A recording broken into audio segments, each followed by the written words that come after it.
एक बहुत important news आई है आईपीपीबी को लेकर के, मतलब इंडिया पोस्ट पेमेंट्स बैंक को लेकर के, कि इसने Aadhaar based face authentication service start करी है।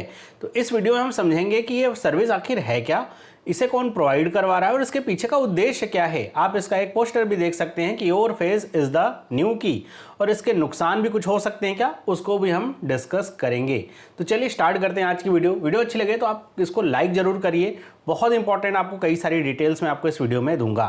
तो अब यहाँ पे बात करें अगर हम इंडिया पोस्ट पेमेंट्स बैंक की, तो आपको ये तो पता ही होगा मेरे ख्याल से कि हमारे यहाँ पे हमारे देश में अलग अलग तरह के बैंक होते हैं। कुछ यूनिवर्सल बैंक होते हैं, कुछ पेमेंट्स बैंक होते हैं, स्मॉल फाइनेंस बैंक होते हैं, लोकल एरिया बैंक होते हैं। तो ऐसे अलग अलग टाइप के बैंक होते हैं। तो ये क्या है, पेमेंट्स बैंक है, और इसने स्टार्ट किया है आधार के ऊपर आधारित फेस ऑथेंटिकेशन सर्विस अपने कस्टमर्स के लिए। तो कस्टमर इसका लाभ उठा पाएंगे, और इनके पीछे का उद्देश्य यही है कि जो फाइनेंशियल इंक्लूजन उसको थोड़ा बढ़ावा दिया जाए डिजिटल इंडिया के तहत काम करते हुए।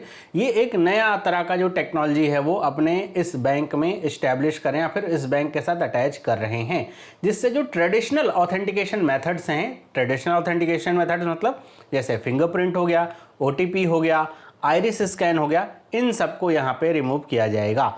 तो अब स्टार्ट करें, हम बात करें इसके कुछ की हाइलाइट्स की। तो इसमें जो टेक्नोलॉजी यूज़ हुई है वो कौन सी हुई है, तो ये है आधार फेस आरडी, जिसको यूआईडीआई ने डेवलप किया हुआ है। तो इसी टेक्नोलॉजी का प्रयोग किया जाएगा जिससे जो फेस ऑथेंटिकेशन है वो हो पाए, मतलब फेस मैच हो पाए, और ये सब कुछ होगा रियल टाइम में। मतलब ऐसा नहीं होगा कि आपने फेस ऐसा स्कैन किया और 4 दिन के बाद ये ऑथेंटिकेट होगा, ये सब रियल टाइम में हो पाएगा। प्राइमरी ऑब्जेक्टिव इसका यही है कि जो प्रोसेस है इसको सिंप्लीफाई किया जा सके ऑथेंटिकेशन का, ताकि अगर आप कोई ट्रांजैक्शन करते हैं तो ये ऑथेंटिकेट किया जा सके कि वो ट्रांजैक्शन आप ही कर रहे हैं, मतलब जो उसके कस्टमर्स हैं वही कर रहे हैं, किसी तरह का फ्रॉड ना हो, और आपको पता भी हो कि आप जो ट्रांजैक्शन कर रहे हैं वो क्या ट्रांजैक्शन हो रहा है। जब अगर ऑथेंटिकेशन किसी तरह का नहीं होगा, आपने गलती से भी कुछ क्लिक कर दिया, चलो भाई आपका ट्रांजैक्शन हो गया, लेकिन ऑथेंटिकेशन होने का मतलब होगा एक तरह से स्टेप भी बीच में ऐड होगा। अगर आप नहीं कर रहे होंगे, आपके के स्थान पे कोई और कर रहा होगा, तो वो हो नहीं पाएगा। तो इसमें जो कह सकते हैं ट्रेडिशनल बायोमेट्रिक ऑथेंटिकेशन है, जैसा मैंने कहा फिंगरप्रिंट और ओटीपी, इसको यहाँ पे हटाया जा रहा है, और इसकी जगह पे ये फेस ऑथेंटिकेशन का प्रयोग किया जाएगा। तो इसमें क्या दिक्कत है भाई, फिंगरप्रिंट और ओटीपी में क्या दिक्कत है। अगर किसी को बेवकूफ़ ही बनाना है तो जैसे अभी तक ओटीपी पे बेवकूफ़ बना रहे हैं, फिंगरप्रिंट पे बेवकूफ़ बना रहे हैं, फेस पे भी बना सकते हैं। तो इसमें दिक्कत क्या है, दरअसल में हम ऐसे कह सकते हैं कि इस नज़रिए से ना सोच करके कि इसमें क्या कुछ साइबर फ्रॉड हो सकता है, इस नज़रिए सोचा जा रहा है कि इसमें हम क्या कुछ सुविधा है अपने कस्टमर्स को प्रोवाइड कर सकते हैं, और जो दिक्कतें आ रही हैं उन्हें कैसे दूर कर सकते हैं।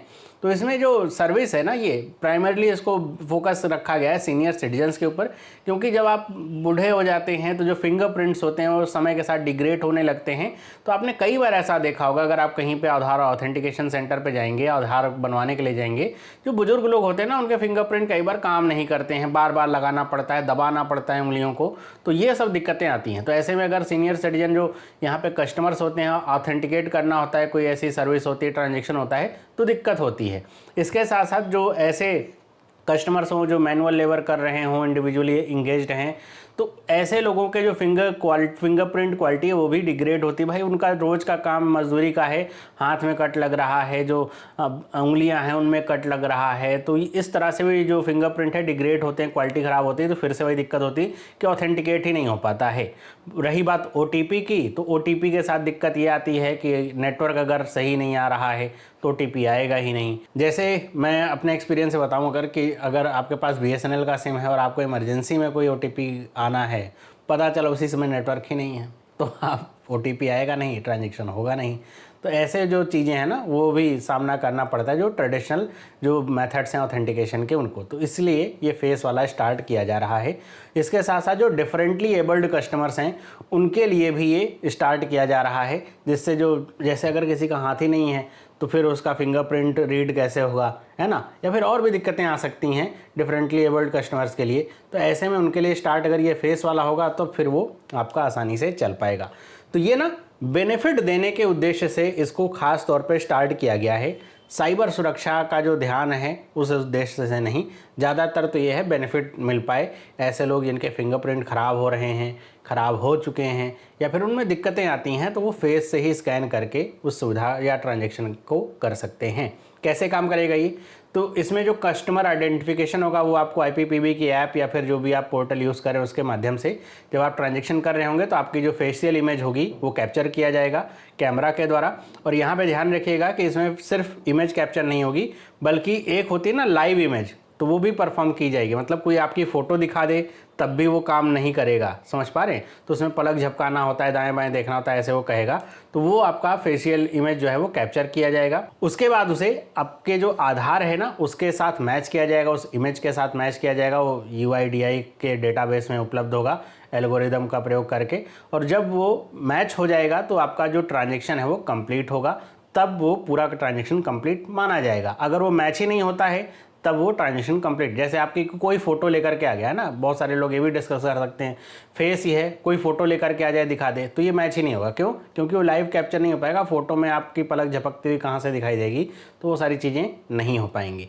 तो ये इस तरीके से पूरा काम करेगा। अगर हम बात करें इसके की बेनिफिट की, तो इसके की बेनिफिट जो हैं वो एल्डरली डिफरेंटली एबल्ड इंडिविजुअल्स के लिए खास तौर पे हैं, जिनके फिंगरप्रिंट वॉर्न हो चुके हैं या डिग्रेड हो चुके हैं, उनके लिए ये है कि इससे ना उन्हें सिक्योर आधार ऑथेंटिकेशन मिल पाएगा बिना OTP या फिंगरप्रिंट सेंसर पे उनको डिपेंड रहते हुए कि अगर फिंगरप्रिंट ख़राब भी हो गए हैं तो वो फेस स्कैन के या फेस ऑथेंटिकेशन के जरिए अपना ट्रांजैक्शन कर सकते हैं। यहाँ पे ट्रांजैक्शन का मतलब ना सारी बैंकिंग सर्विसेज से है, मतलब आप अकाउंट ओपन कर सकते हैं, बैलेंस इंक्वायरी कर सकते हैं, फंड ट्रांसफ़र कर सकते हैं, यूटिलिटी पेमेंट, सब कुछ ये सपोर्ट करता है।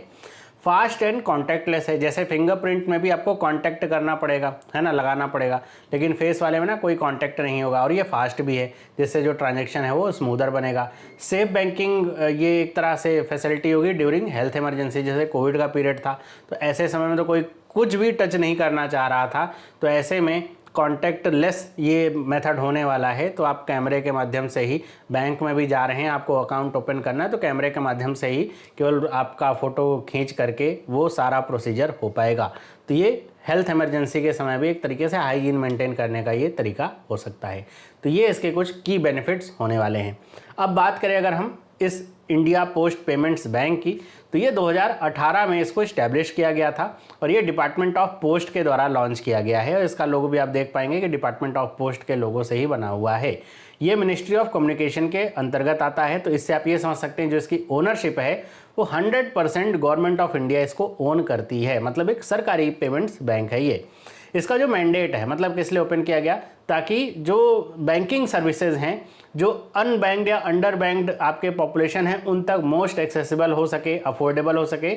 और सरकारी बैंक होने की वजह से ना इसका ट्रस्ट जो है वो जनता पे बनेगा, तो जो पेमेंट्स बैंक की अवधारणा है उसे और अच्छे तरीके से लागू किया जा सकेगा। आपको ये तो पता होगा कि जो इंडिया पोस्ट है उसका जो पेनेट्रेशन है वो सिर्फ शहरों में नहीं बल्कि गांवों में बहुत ज़्यादा है। तो ऐसे में अगर इंडिया पोस्ट का ही पेमेंट बैंक आ जाएगा तो इसके माध्यम से जो बैंकिंग सर्विसेज हैं वो बहुत ही रिमोटली इलाकों तक भी पहुंच पाएंगी। तो अगर आप IPPB के बारे में बात करेंगे तो ये लगभग जो है इसका इंटरफेस 13 लैंग्वेजेस में है, 11 करोड़ इसके कस्टमर्स हैं, 5.57 लाख विलेजेस एंड टाउन्स मिला करके इंडिया के। तो इसका पेनेट्रेशन काफ़ी डीप है क्योंकि इंडिया पोस्ट के साथ ये लगा हुआ है। तो इसमें ये भी बताया जा रहा है कि इसका जो वास्ट नेटवर्क है कि इसके लगभग 1.65 लाख पोस्ट ऑफिसेज आपको पता होगा इंडिया पोस्ट की हैं, तो उन सब के द्वारा IPPB का काम हो पाएगा। और इसमें अगर देखेंगे इंडिया पोस्ट में 3 लाख से अधिक पोस्टमैन या GDS हैं, इसलिए इसको पोस्टमैन्स बैंक भी कहा जाता है कि पोस्टमैन के माध्यम से ही आप सारी बैंकिंग सर्विसेज इसका फ़ायदा उठा सकते हैं। सर्विस क्या ऑफर करता है, तो सर्विस ये वही ऑफर कर पाएगा जो कि एक पेमेंट्स बैंक के लिए मान्य है। इसको कोई अलग सुविधा नहीं है कि आप पेमेंट्स बैंक भले हो लेकिन आप सब कुछ नहीं। तो इसमें जो सर्विस है वो ये है आप अपना सेविंग करंट अकाउंट जो है वो ओपन कर सकते हो, लेकिन पेमेंट बैंक की एक कह सकते हैं लिमिटेशन है कि 2 लाख रुपए पर कस्टमर तक ही वो डिपॉजिट एक्सेप्ट कर सकते हैं पर डे के हिसाब से। मतलब डे एंड पे किसी भी कस्टमर के अकाउंट में 2 लाख रुपए से ज़्यादा नहीं हो सकता है, तो वो इनको मानना पड़ेगा। साथ ही साथ जो भी पेमेंट बैंक होते हैं वो किसी तरह का लोन नहीं दे सकते कस्टमर्स को, तो इसलिए ये भी कोई डायरेक्ट जो लोन या फिर क्रेडिट कार्ड जो है इशू नहीं कर सकते हैं। ध्यान रखिएगा, क्रेडिट कार्ड लोन का फॉर्म है और कई बार एग्जाम में पूछा जाता है कि पेमेंट बैंक क्या इशू नहीं कर सकता है। उस बच्चे सोचते हैं क्रेडिट कार्ड तो कर ही सकता है, नहीं कर सकता क्योंकि लोन के फॉर्म है। ध्यान रखिए यहाँ पे बात हो रही है डायरेक्ट की। इनडायरेक्टली आप देखेंगे कि ये जो पेमेंट्स बैंक है ना, किसी और बैंक के साथ यहाँ पे मर्जर करके या किसी और एंटिटी के साथ जो कि ऐसी फाइनेंशियल सर्विस प्रोवाइड करा रही है, इस तरह के जो ऑफर्स है या फिर कार्ड्स हैं वो देते हैं, लेकिन वो अपने नाम पे इंडिपेंडेंटली ये काम नहीं कर सकते हैं। अगर बात करें यहाँ पे तो आपको मैंने बताया सेविंग करेंट अकाउंट ओपन कर सकते हैं, मनी ट्रांसफ़र कर सकते हैं, बिल पेमेंट कर सकते हैं, मतलब वो सारी चीज़ें, डायरेक्ट बेनिफिट ट्रांसफ़र का भी लाभ आपको मिल पाएगा आईपीपीबी में अगर आपका अकाउंट है तो वो सब कुछ। इसके अलावा जो थर्ड पार्टी फाइनेंशियल प्रोडक्ट्स हैं जैसे इंश्योरेंस, इन्वेस्टमेंट, ये सब भी पार्टनरशिप के माध्यम से बेच सकते हैं। तो ये आईपीपीबी का काम है, मतलब ये सर्विस ऑफर करता है और ये कोई भी पेमेंट बैंक होगा उसके लिए ये सारी चीज़ें सेम है। आईपीपीबी के लिए कुछ एक खास स्पेशल सर्विस ये नहीं है, लेकिन ये सब बैंक के लिए है। तो ये थी पूरी न्यूज। आई होप आपको ये समझ में आया होगा कि आईपीपीबी ने एक नई टेक्नोलॉजी अपने यहाँ इनकॉर्पोरेट करके जो एक बेसिक प्रॉब्लम है उसे सॉल्व करने का प्रयास किया है। वो है क्योंकि इनकी जो ब्रांचेस क्या हैं, 1.65 लाख जो पोस्ट ऑफिस है ना, इसमें से 1.4 लाख जो ऑफिस हैं वो रूरल एरियाज़ में हैं। तो रूरल एरियाज़ में फिंगरप्रिंट ख़राब होने की समस्या काफ़ी है। वहाँ पे जो कस्टमर्स होंगे वो बुजुर्ग होंगे, तो ऐसे में उनकी फिंगरप्रिंट डिग्रेड होगी। मैनुअल काम करने वाले ज़्यादा लोग, चाहे खेती किसानी कर रहे हो चाहे मजदूरी कर रहे हो, तो वो जो दिक्कत है ना उसे दूर करने के लिए सुविधा लाई गई है। अब आप सोच सकते हैं इसके कुछ नुकसान भी हो सकते हैं, जो कि हर चीज़ के नुकसान होते हैं, लेकिन जैसा मैंने आपको पहले ही कहा, यहाँ पे उस नुकसान को सोच करके नहीं बल्कि एक बेनिफिट के तौर पे इस सुविधा को इम्प्लीमेंट किया गया है। तो आई होप आपको सारी चीज़ें समझ में आई होंगी। इस तरह की और वीडियोज़ आपको चाहिए तो चैनल को सब्सक्राइब कर लीजिए। वीडियो पसंद आए तो लाइक ज़रूर करिए। मिलते हैं अगले वीडियो में। सभी लोगों को बाय।